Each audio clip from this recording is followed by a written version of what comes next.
ថិតនៅក្នុងស្រុកតំបែខេត្តត្បូងឃ្មុំជាភូមិតូចមួយមានផ្ទះប្រមាណ90ខ្នងនៅជាប់ដងទន្លេមេគង្គខាងត្បូងនិងព្រៃភូមិមួយដែលគេហៅថាព្រៃត្នោតខ្មោច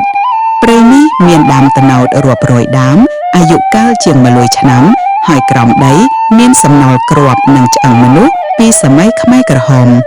អ្នកភូមិនិយាយថាព្រៃនេះជាកន្លែងដែលខ្មោចមិនដែលចេញពីដីផ្លូវចូលភូមិមានតែមួយគន្លងជាផ្លូវដីក្រហមព័ទ្ធដោយវាលស្រែនិងស្រះចាស់ៗពេលយប់អំពូលភ្លើងតែមួយគ្រាប់នៅមុខផ្ទះអ្នកភូមិ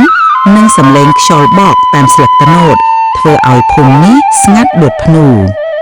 អ្នកភូមិហៅភូមិនេះថាភូមិខ្មោចស្ត្រីព្រោះរឿងខ្មោចស្ត្រីមួយកើតឡើងម្ដងហើយម្ដងទៀតចាប់ពីឆ្នាំ1985មកនាងសុភីជាស្ត្រីវ័យ22ឆ្នាំរស់នៅភូមិតំបែក្នុងឆ្នាំ1997នាងជាកូនស្រីអ្នកនេសាទមានសម្រស់ស្រស់សូភាសក់វែងខ្មៅនិងសំឡេងផ្អែម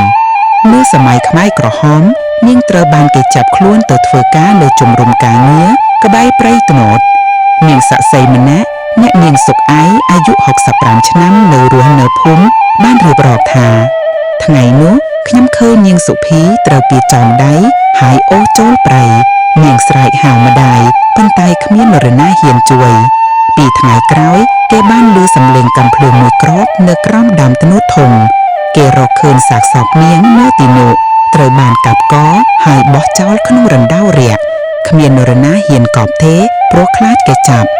សាកសពនាងសុភីត្រូវបានគ្របដោយស្លឹកត្នោតនិងដីរាក់ៗមានតែក្មេងតូចៗមួយចំនួនបានឃើញហើយរត់មកប្រាប់ឪពុកម្ដាយប៉ុន្តែគ្មាននរណាហ៊ានទៅយកសាកសពរហូតដល់ឆ្នាំ1885ទើបអ្នកភូមិចាស់ៗមួយក្រុមបានសម្រេចចិត្តធ្វើពិធីកប់សាកសពនៅក្រោមដើមត្នោតដដែលពួកគាត់បានដាក់អង្ករទឹកនិងផ្កាឈូកហើយអធិស្ឋានឲ្យវិញ្ញាណនាងសុភីសម្រាកប៉ុន្តែវិញ្ញាណនាងមិនសម្រាកនៅយប់ថ្ងៃទី15ខែកក្កដាឆ្នាំ1885